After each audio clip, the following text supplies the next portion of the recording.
Any questions? Things you want to go over? Things that you encountered while we were rolling? Keeping more mindful of that off-balancing them with that mid hip escape, and then rigging them. Yeah. That helped a lot. I think another thing too is like if you prioritize getting your knees in the space in between their legs, you'll get out of just about everything that they can throw at you in mount. Right? Because if my knees get inside, their ability to pinch my hips decreases drastically, and then I can start attacking their legs. So if you prioritize just getting your hips in, it makes a big difference. Seems like it's just harder to stand now that everyone knows. For sure. Like three different things. For sure. So like the kipping escape really changed the paradigm of modern day mount in a big way, because now guys are doing like this modified knee on belly side control type of style. So like, can I use you like in pro jiu-jitsu? Like there's a guy named Hanato Kanuto. He had a UFC BJJ match where he just stayed here, right? Because because now he's super stable, and even if Mike gets the inside position here with his arms, like if he tries to bump me either way, I've got control over his hips and I've got a stabilizer on this side. But the easiest way to shut down someone's kipping escape is to sink your hips back like this. So they'll put their hands on their chest and then they'll just sink their hips back. So when Mike tries to hip escape, it's really hard. Yep.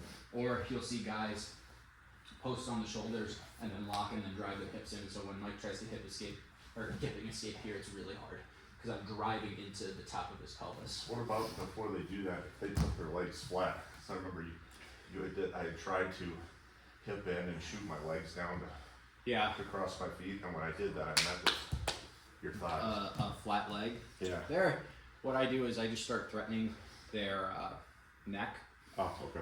Because then their hands will start coming up, and then that's where you can start threatening to go into a higher mount. Because if I can't lock a low mount, then I want to start going to a high mount. Alternatively, what you can do is in mount, right here, if you get it just a little bit higher, you can put your feet on their hips, like this. And so now, instead of having to rely on pinning their hips together, I can put my hands, or locking my feet underneath their hips, I can put my feet on their hips. And so now, even if you try to bridge, it's really difficult because you keep his elbows out. Yeah. Or at least your hands there. Don't reinforce your hands. So. Okay. And keep in mind too, a win against, say, Pa is different against a win against Paulo. Against Paulo, maybe I just need, maybe getting to a hip is a win, you know? So changing your mind what you consider a win, you know, and you're not gonna, there's levels to all this, and like, I think, like with me, like white belt, I was real comfortable in mount, and then it all went to heck. Until recently, now mount's starting to feel a little good again, but there's been, I mean, times where I was just depressed.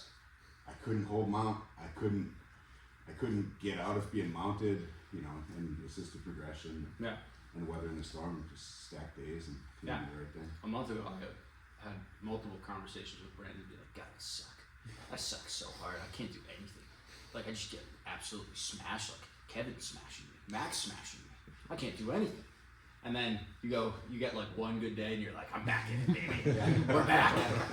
But it just happens in waves. Like, and you got to think, like, all of us are training together so often that we're all getting better at the same thing. So like, if you feel like you're not making progress, just realize like the level of your difficulty is rising as the level of your skill set is rising. So it's a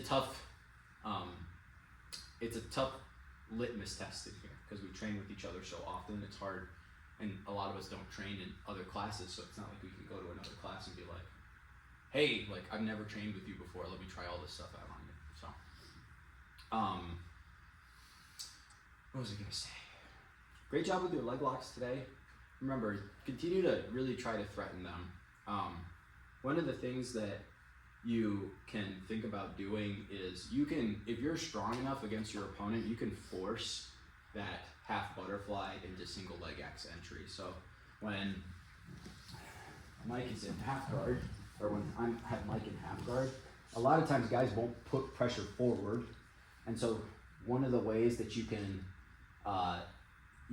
force this to happen is, one, you can start sitting up and start threatening this underhook. Yeah. And then a lot of times they'll start pushing back into you, and that's where you've got this off balance. Or if you feel like you're strong enough to do this, you can gable grip underneath their leg and literally just pull their leg up and over. And what I noticed is like Paulo's so strong with that knee shield reinforcing on this foot. Like, he doesn't teach us to do it. He hides it from us, but he does it, so you gotta pay attention. Like, you're here, or you're extending them away, you know, and then sliding that back in. That knee is so important, you know, and it's such a huge part of his game, you know, a lot of you guys too. For sure. But knowing when to reinforce, when to straighten, you know, a lot of it just by playing around with it, Yeah. feel how it works. And then another thing, just to help you guys maintain half guard. So when I'm on top, the number one thing that I'm looking to control first as I'm passing is this hip space. Yeah. So when you guys are in half butterfly guard, right, flaring your knee shield out too far gives me this. And now no matter what, even if I were to drive as hard as I can into you, try to off balance me in the way that we usually do, it doesn't matter because his hips are flat here. He doesn't have the ability to load me up onto a hip like this and then roll me with that momentum. So when you guys are passing, think about trying to own this space, whether it's pushing here and then going over the top, whether it's pushing here and going around, or whether it's standing up, owning the space, and then coming back in. Because once I have this and you're flat and you're chest to chest, this is a very, very, very hard position to maintain, right? It takes a lot of energy for Mike to recapture that position versus what it takes me to maintain now. Any other questions? Okay, let's get a picture and get out of here. 1, 2, 3.